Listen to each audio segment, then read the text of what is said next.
Buen día, bienvenidos a la clase número 11 de Teología Pastoral.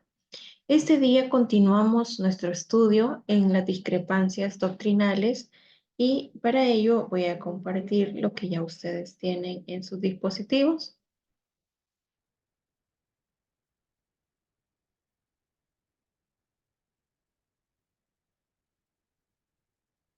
el cual dice de la siguiente manera.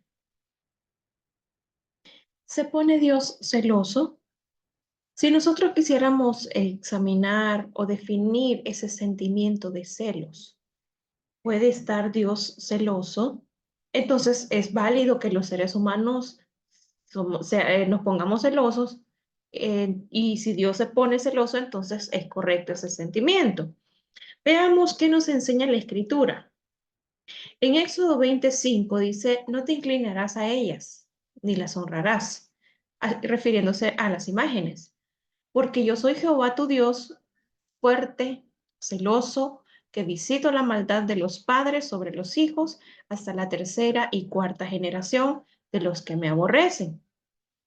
Entonces, si Dios se pone celoso, se da cuenta, hermana, que es válida mi actitud cuando yo empiezo a cuestionar, empiezo a revisar ese celular, empiezo a ver cosas que me imagino yo que están sucediendo y yo puedo reclamarle con todo el derecho a mi pareja o a la persona o a mi novio o a quien sea. ¿Por qué nos dice o en qué sentido la Biblia nos dice que Dios es celoso? En un contexto donde se da Éxodo 25 hablando de las imágenes de la idolatría, veamos que la Biblia no solo dice aquí que Dios es celoso, sino que también declara su mismo nombre es celoso. Por otra parte, los celos entendemos nosotros que son pecados, que es un espíritu. Pero si Dios es absolutamente santo, entonces ¿cómo Él puede ser celoso? ¿Estará fundamentado en algo el celo de Dios o solamente es porque sí, porque es algo de su naturaleza? Veamos qué podemos aprender nosotros de esto. La historia etimológica de la palabra celos dice que esta proviene del griego sein, que quiere decir hervir. Esta a su vez fue tomada del latín celus, que hace referencia a un ardor físico o espiritual. En hebreo, por su parte, se denota con la palabra kin'an, que se usaba para denominar al color rojo que aparecía en la cara de una persona cuando tenía sentimientos fuertes. Entonces, de acuerdo a estos términos, a estas definiciones, Dios es celoso en el buen sentido de la palabra, a saber, Él es celoso del amor. Si Él dice que nos ha creado para buenas obras, ¿qué es lo que siente usted cuando hay algo que ha dedicado para un uso sagrado y de repente ese uso se convierte en otra cosa? Y es esa justamente la expresión del celo de Dios por su iglesia. Si Él la ha comprado por precio, la ha comprado con sangre, y en el momento que el propósito de la iglesia no se esté cumpliendo, por supuesto, que puede surgir en ese sentido que Dios es celoso por del amor y de la devoción de su pueblo. ¿Cuánto tiempo nosotros le dedicamos a planear un viaje? Hay devoción porque nos gusta algo, pero ¿será acaso que de la misma manera planeamos los encuentros espirituales con el Señor? Los momentos de adoración, los momentos en los cuales queremos que Dios nos hable. En ese sentido, Dios es celoso del amor y de la devoción de su pueblo. Pablo hablaba del celo de Dios, porque os celo con celo de Dios, pues os he desposado con un solo esposo para presentaros como una virgen pura a Cristo. Tiene mucho que ver con la actitud del creyente en cuanto a su devoción. Examinando un poquito más en la escritura, encontramos los versículos sobre el celo de Dios que está en un contexto de la idolatría. Como cualquier verdadero amante, como cualquier verdadera persona que ama a su cónyuge, a su pareja, Dios se pone celoso cuando cualquier persona o alguna cosa le roba la devoción de su amado. Esto es normal.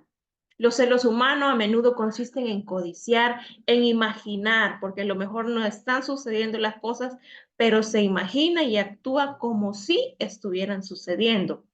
lo que no nos pertenece. Sin embargo, el celo de Dios es proteger lo que le pertenece a Él, a saber, su propia supremacía.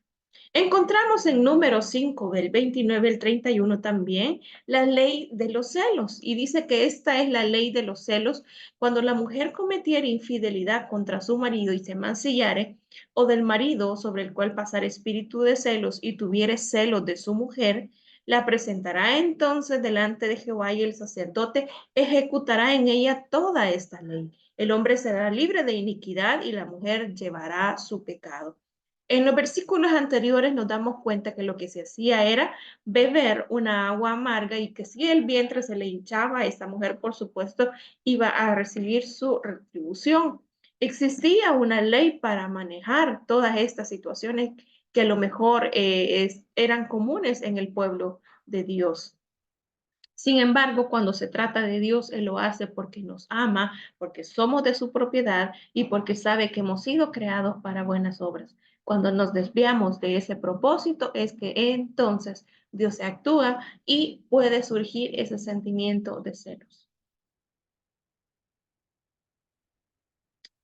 No es pecado el que Dios demande lealtad de nosotros. Eso debería de ser un sentir normal, común en nosotros.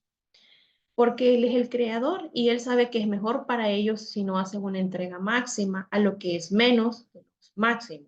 Solo una entrega máxima, el amor de Dios, Dios se entregó por nosotros, se entregó, eso es la entrega máxima a lo que es realmente lo máximo, satisfará finalmente el corazón humano. Dios es celoso para protegernos en ese sentido. Ahora bien, el segundo caso es, ¿por qué en la lista, en las 4 listas de los apóstoles escogidos por Jesús hay diferencia en los nombres? Si nosotros examinamos estos pasajes bíblicos, vemos a Simón, quien puso por sobrenombre Pedro, a Jacobo, hijo de Zebedeo, a Juan, hermano de Jacobo, a quienes apellido Boanerges, esto es hijos del trueno, a Andrés, Felipe, Bartolomé, Mateo, Tomás, Jacobo, hijo de Alfeo, Tadeo, Simón el cananista y Judas Iscariote, el que le entregó, y vinieron a casa. Si nosotros examinamos estas 4 listas, vamos a darnos cuenta de que hay diferencias. ¿Cuáles son esas diferencias? Hay algunas aparentes discrepancias. Veamos algunas de ellas.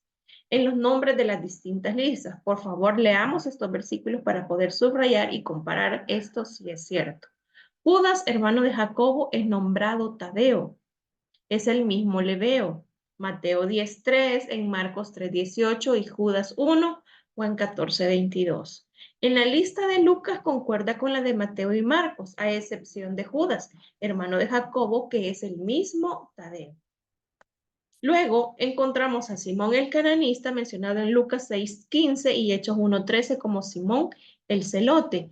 Los celotes era una secta, era un grupo, era en los tiempos de Jesús había la secta de los celotes eh, y es por eso que se le menciona, le llama de ese nombre. Es simplemente la traducción del griego de la palabra aramea cananista. Se le llamó Simón el Celote por ser miembro de ese partido de patriotas judíos.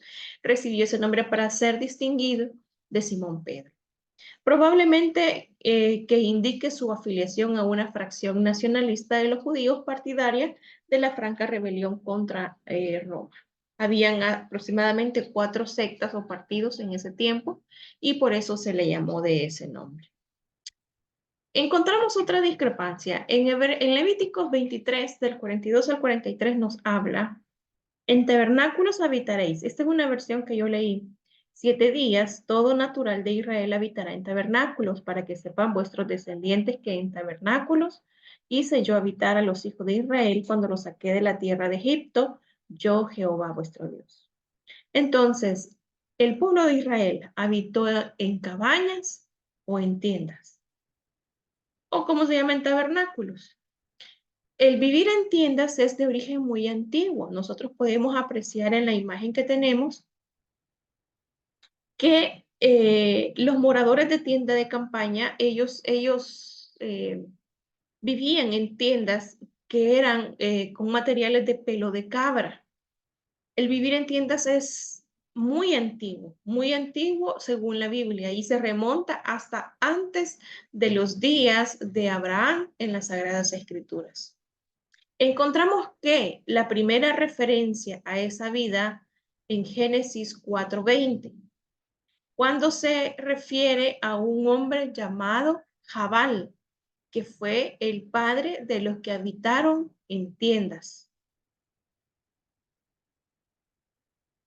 Nosotros podemos apreciar en la imagen que los moradores de tiendas, tiendas de campaña, eran precisamente estos, cuando se habla acerca del origen de los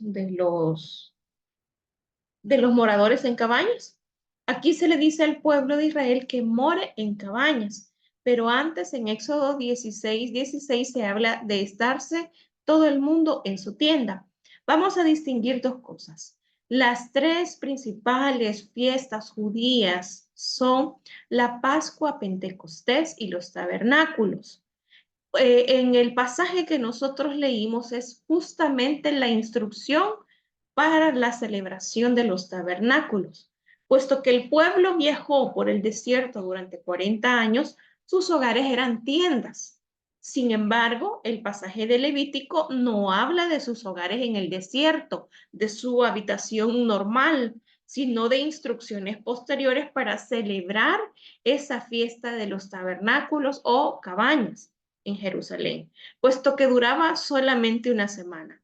Se les dijo que construyeran cabañas temporales en las cuales vivir mientras duraba la fiesta. Por supuesto, como ahí no había ninguna cadena de hoteles, Hilton, Holiday Inn, lo tenían que hacer de esa manera. Después de todo, no había ninguna habitación para poder hacerlo temporalmente. No había un Airbnb en el cual iba a ser una reserva de 7 días.